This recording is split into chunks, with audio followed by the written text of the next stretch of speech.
Everyone, welcome to compassionate traveller. আর আজকে হলো মহাশিবরাত্রি। তো আজকে মহাশিবরাত্রির দিন আমরা যাব বালিগঞ্জের ভারত সেবাশ্রম সংঘ। তো কিভাবে যাওয়া যায় সমস্ত ইনফরমেশন থাকছে এই ভিডিওতে। এই হলো বালিগঞ্জ স্টেশন। এখান থেকে একদম ডান হাতে যেতে হবে, যেদিকে আশীর্বাদ সুইটস আছে। তো হেঁটেই যাওয়া যাবে, কোনো রকম কোনো অটো বা রিক্সা কিছুই ধরতে হবে না। তো আমি এখন আশীর্বাদ সুইটসের দিকে যাচ্ছি। ওখান থেকেই কিন্তু আবার লেফট টার্ন নিতে হবে। আমরা এখন বালিগঞ্জের যে অটো স্ট্যান্ডটা সেখানে চলে এসেছি। আর এবার সোজা গড়িয়াহাটের দিকে যাব, কিন্তু পুরোটা যাব না, গিয়ে আমরা আবার রাইট টার্ন নেব। এখানেই আছে প্রণবানন্দ মহারাজের একটি মূর্তি। তো একদম বালিগঞ্জ স্টেশনের কাছে বালিগঞ্জের ট্রাম ডিপোটা আছে বা বাস ছাড়ে এখান থেকে, বাস টার্মিনাস। এইখানেই কিন্তু শ্রী প্রণবানন্দ মহারাজের একটি মূর্তি রয়েছে। এই ট্রাম রাস্তা ধরে সোজা যাচ্ছি, সামনে হলো এই West side, Gariahat West side. তো এই দিক দিয়ে আমরা সোজা যাচ্ছি। আর তরুণ দেখা যাচ্ছে ভারত সেবাশ্রম সংঘের, বালিগঞ্জ ভারত সেবাশ্রম সংঘ। আমরা চলে এসেছি একদম ভারত সেবাশ্রম সংঘের সামনে। আমরা ভারত সেবাশ্রম সংঘে প্রবেশ করছি। তো এখানে বিশাল প্যান্ডেল তৈরি হয়েছে এই আজকে মহাশিবরাত্রি উপলক্ষে। তো চলো ভেতরটা একটু ঘুরে দেখি। শ্রী প্রণবানন্দ জন্ম জয়ন্তী ও শ্রী শ্রী শিবরাত্রি মহোৎসব উপলক্ষে বিরাট হিন্দু ধর্ম শিক্ষা সংস্কৃতি সম্মেলন। তো এই জন্য এখানে একটা বিরাট প্যান্ডেল হয়েছে, খুব সুন্দরভাবে সেজে ওঠে এই শিবরাত্রির সময়। তো চলো ভেতরে যাই প্যান্ডেলে। ভারত সেবাশ্রম সংঘ, যেটা আমরা জানি যে এখানে মূলত সেবা করা হয়। আর এখানে অনেক চিকিৎসালয়, দাতব্য চিকিৎসালয়, হোমিওপ্যাথি, অ্যালোপ্যাথি, বিভিন্ন ধরনের খুব সহজে সুযোগ সুবিধা পাওয়া যায়। আর এখানে থাকাও যায়। তো সেই সমস্তগুলো তোমাদের সঙ্গে আমরা একটু শেয়ার করছি। আর শিবরাত্রি, সেই জন্যই এইখানে প্যান্ডেল হয়েছে এবং বিভিন্ন সাজসজ্জা হয়েছে। তো শিব এবং বিষ্ণু দুজনেরই এখানে মূর্তি রয়েছে, আর মাঝখানে প্রণবানন্দ মহারাজের। তো এবার আমরা এই দিকটায় যাই। এইটা হলো যাত্রী নিবাস, এই জায়গাটা পুরোটা। এখানে কিন্তু বালিশ এবং বিছানার সুব্যবস্থা রয়েছে। অফিসে এসে যোগাযোগ করে এখানে থাকা যেতে পারে। এই হলো ভারত সেবাশ্রম সংঘের মন্দির। আর ওই দিকটা গেলে হলো যাত্রীশালা, তরুণের ওই দিকটা। তো আমরা এবার এইখানে যাব। ভারত সেবাশ্রম সংঘ, তার মেইন গেট হলো এইটা, আর এর বিস্তৃতি হলো এইদিকে। তো আমরা এই মেইন গেট দিয়ে প্রবেশ করি। ভারত সেবাশ্রম সংঘ হল ভারতে অবস্থিত একটি হিন্দু দাতব্য বেসরকারি সংগঠন।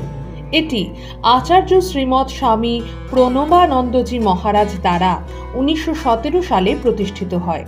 সামাজিক কাজকর্ম, দরিদ্রদের সাহায্য করা, দুস্থ ও চাহিদা সম্পন্নদের স্বাস্থ্য সামগ্রী পৌঁছে দেওয়া ইত্যাদি কাজের জন্য স্বীকৃত এই ভারত সেবাশ্রম সংঘ। আমরা এবার মূল মন্দিরে প্রবেশ করব। এখানে কিন্তু ভেতরেও জুতো রাখার জায়গা রয়েছে, আমি বাইরে রাখলাম। সামনে রয়েছে ফটো বিক্রয় কেন্দ্র, আর এইখানে হলো অফিস। এখানে কিন্তু বইপত্রও পাওয়া যাচ্ছে। চলে যাচ্ছি ওপরে। এখানে একটা তলায় আছে শ্রী প্রণবানন্দজি মহারাজের ছবি এবং আরও যে ভারত সেবাশ্রম সংঘের গুরুরা আছেন, মহারাজরা আছেন, তাদের ছবি। এই সংঘের প্রধান কার্যালয় কলকাতার বালিগঞ্জে, মানে আমি যে ভারত সেবাশ্রম সংঘে এখন আছি।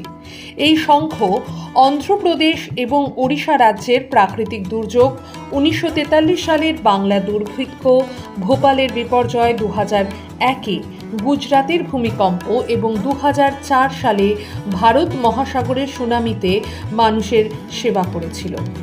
ভারত বিভাজনের মতো রাজনৈতিক অস্থিরতার সময়ে সংঘ সীমান্তবর্তী অঞ্চলে শরণার্থী শিবির এবং যুদ্ধ উদ্বাস্তু শিবির স্থাপন করা হয়েছিল এই সংঘের মাধ্যমে। শিবরাত্রি তো আছেই, আর শ্রী প্রণবানন্দজি মহারাজের 130তম শতবর্ষ উপলক্ষে মন্দির প্রাঙ্গণ একদম সুন্দরভাবে সেজে উঠেছে। 2004 সালে ভারত মহাসাগরে ভূমিকম্পের পরে ভারত সেবাশ্রম সংঘ তার সেবা দান করেছিল সেখানকার অনাথ শিশুদের জন্য। 3 তলায় আছে শিব মন্দির, তো আমরা শিব মন্দিরে এখন যাচ্ছি।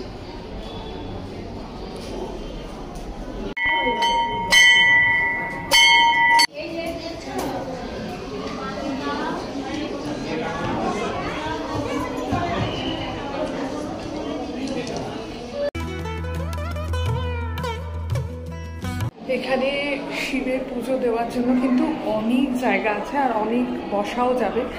প্রত্যেক দিনই এখানে কিন্তু ভোগ প্রসাদ খাওয়ানো হয়, আর যারা এখানে চিকিৎসা করানোর জন্য আসেন তারা কিন্তু বিনামূল্যে অবশ্যই এখানে টিকিটের মাধ্যমে থাকতে পারে। এখানে কিন্তু অ্যাম্বুলেন্সও আছে ভারত সেবাশ্রম কেন্দ্রে। এইটা হলো অ্যাম্বুলেন্স। কুম্ভ মেলার মতো ধর্মীয় মেলা এবং ভারতের বিভিন্ন তীর্থস্থানে সংঘ তীর্থযাত্রীদের সক্রিয়ভাবে আশ্রয়, খাদ্য, চিকিৎসা এবং নিরাপত্তা পরিষেবা সরবরাহ করে। তো আমি চলে এসেছি খাবার জায়গায়, আর আমি বসে পড়েছি। এখানে সবাই, এতজন মানুষ একসঙ্গে এখানে প্রসাদ গ্রহণ করবে বলে।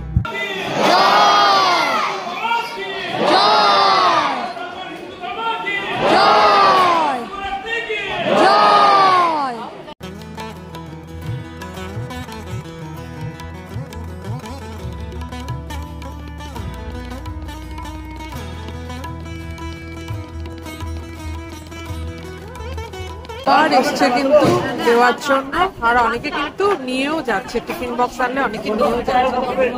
আমি তো মোটামুটি 3খানা অ্যাম্বুলেন্স দেখলাম, আর মহিলাদের চেঞ্জ করবার জায়গাও রয়েছে কিন্তু এখানে।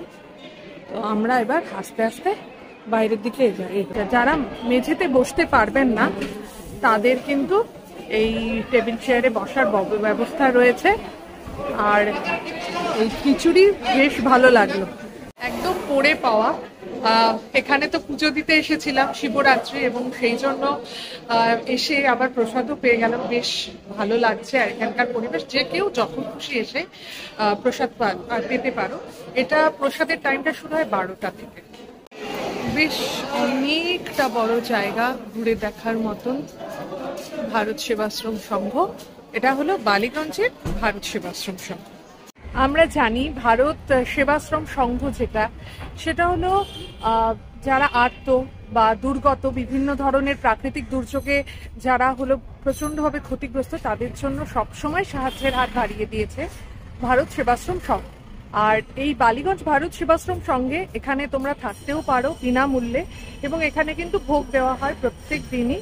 তো সেখানে তোমরা কিন্তু যোগাযোগ করতে পারো, যে কেউ যখন খুশি এলেই এখানে কিন্তু ভোগ পাওয়া যায়, আর বিনামূল্যে ভোগ।